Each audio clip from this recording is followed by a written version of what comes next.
up, we're going to be talking to a man who, is probably the top chef in South Africa. He's been nominated for so many awards and won so many others that you can easily lose track. He currently oversees 5 Relais and Chateau restaurants with The Collection by Liz McGrath, and runs 2 of his own restaurants, Mondial and The Greenhouse. And we're going to be chatting to him about just where you should be eating, because he's eminently qualified in the world of top eating and food and wine. And his name is Peter Tempelhoff. Thanks for having me. Appreciate it. Firstly, let's start with exactly what you do, exactly where you're working at the moment and what you're working on. Yeah, sure. Well, my first priority is Liz McGraw's restaurants. She has 5 restaurants in her 3 hotels. There's 2 in Constantia. One of them is the Greenhouse, and that's sort of my flagship, I guess you can call it. And then my other place in town is called Mondial in the waterfront, which we've just opened about 6 months ago. Right. And it's going all right. Okay, all right, good. And I know that the Liz McGrath collection is made up of the 5 Relais and Chateau restaurants, which is a concept people don't necessarily know about here in South Africa. What is Relais and Chateau? Let's just do a basic introduction. Yeah, sure. Well, the Relais and Chateau is an international hotel group, and it's independent hotels, small boutique hotels. There's about 500 in the world, and they have the food side of it used to be called Relais Gourmand, and now they've retitled it to be Grand Chef. So if your restaurant is in the hotel is up to a 1 to 2 Michelin star standard, then you get the accolades of Grand Chef. Right. Well, there you are. Okay, and we've got 5 of these restaurants, as you say, through 3 hotels in South Africa. Well, technically only 1 is Grand Chef level. Okay. Greenhouse. Yeah. All right, and that's your greenhouse. All right. Well, let's talk about the greenhouse. What can people expect when they come to the greenhouse? Well, we call it progressive South African food. What they can experience is a journey through flavors of the region, the world, a lot of new techniques. It's just an exciting night out. It's more than just a meal. We do a 5-course menu, then an 8-course menu, and then with all the little bits and bobs thrown in, it kind of builds it up to either a 10-course or 13 courses. Right. We do throw a lot of free food at you. Okay. All right. And it says that it's quite an intimate little restaurant. It seems to be 40, 45 people? Yeah, that's right. Nice and intimate.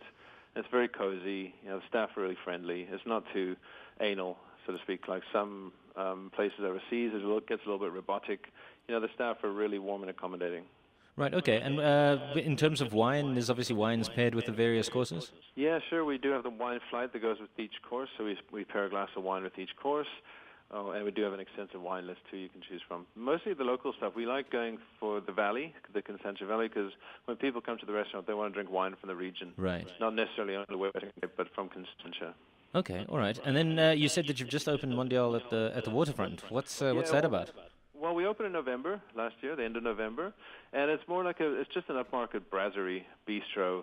It's Mondial means of the world, and we've taken all the dishes on the menu and researched them and actually put a circa date for the dishes and where they were discovered. And so there's a little bit of information for the guests when they're dining out, and we've taken these classic dishes and put a new twist on them.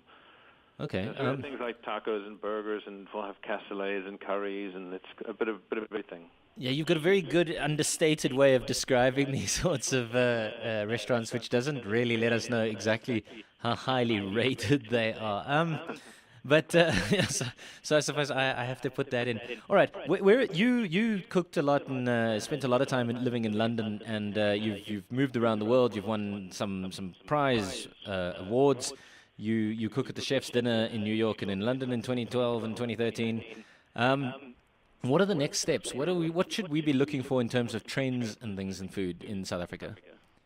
Well, I think the world's food cuisine, if you're talking the top restaurants, are moving towards regional cooking. Well, they're already there now. Obviously, foraging has been around for quite a while, but they're taking the ingredients that you can't find anywhere else in the world. Say a restaurant like Dom in Brazil.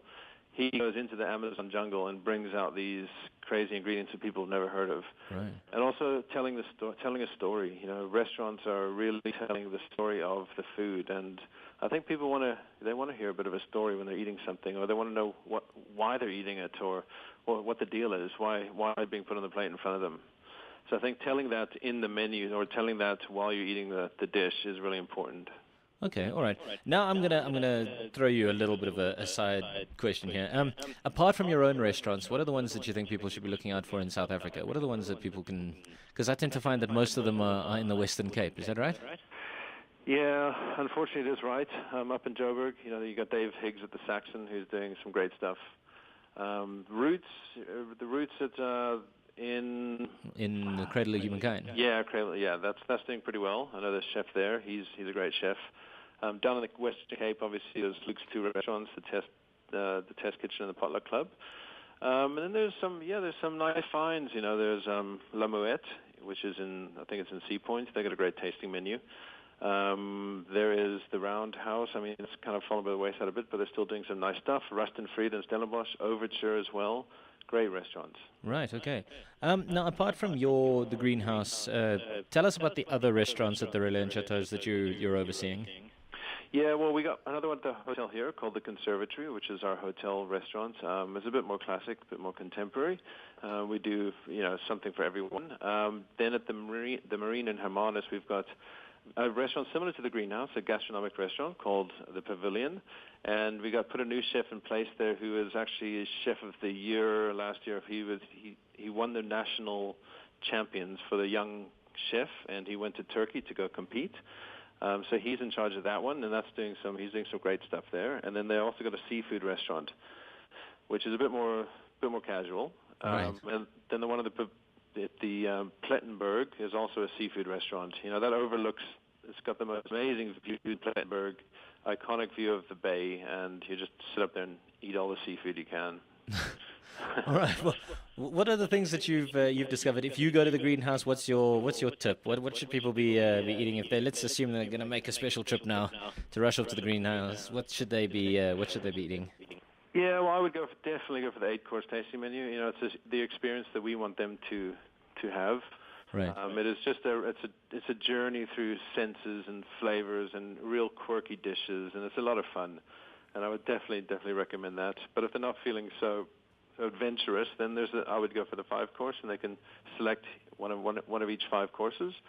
Okay. But definitely the 8-course. No, it's called African Origin, so we're really exploring the local stuff. We've got forager going up into the Cedarburg and bringing us stuff, and we've actually been chatting to an actual bushman, to see what kind of roots and herbs and leaves that we can bring into the food. Okay, that's incredibly interesting. And you say with the Mondial, it's tacos and burgers is how you described it. But now, again, what are you tipping if people are at the waterfront and trying out the Mondial? Yeah, I'll try it Mondial. I'll definitely start out with some tapas. A couple tapas. You've got some nice pork belly. We've got some, crispy mushrooms. And then I'll definitely go for, feeling kind of fishy, definitely the fish tacos. They've been going crazy for them. I could state my reputation on saying they're the best tacos in Cape Town. Oh, well. Fish tacos. And then the burger, the Wagyu burger. It's a fantastic piece of meat. We do the buns in house, so it's really all handmade. All the chips, we don't buy the chips in, we do them ourselves. We got a good steak on the menu as well. Some great salads. Oh, sounds absolutely perfect. Okay, and how do people keep in touch with exactly what's happening at the restaurant? How far in advance do they need to book all the basics? Yeah, well, the waterfront, it's big enough. The Mondial you can book on the day. The greenhouse, it's about a week or 2 in advance. And then all the other ones, you should be good on the day. That's perfect. Thank you very much, Peter. Appreciate you coming in and chatting. That's Peter Tempelhoff on the Mondial, the greenhouse, and any Relais and Chateau restaurants. If you go and have a look at those, you're guaranteed to get a good meal. Thank you very much, Peter. Sure, thanks, Warren.